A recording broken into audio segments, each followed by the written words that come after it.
সেটা বেশি এমনি করে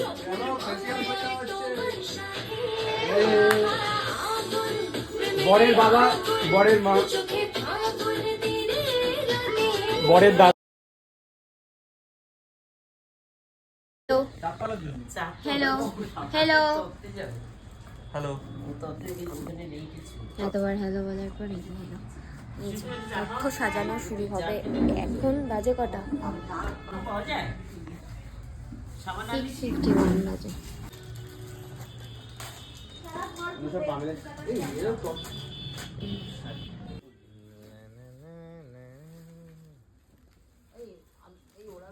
লজ্জা বসতে এটাকেও করতে পারতি। নৌকা বানাচ্ছি এটা দিয়ে। হ্যাঁ হ্যাঁ এটা মায়ের শাড়ি। এটা ওর মায়ের শাড়ি না? হ্যাঁ এটা মায়ের শাড়ি। পামিলার মায়ের শাড়ি বললো। হ্যাঁ হ্যাঁ হ্যাঁ।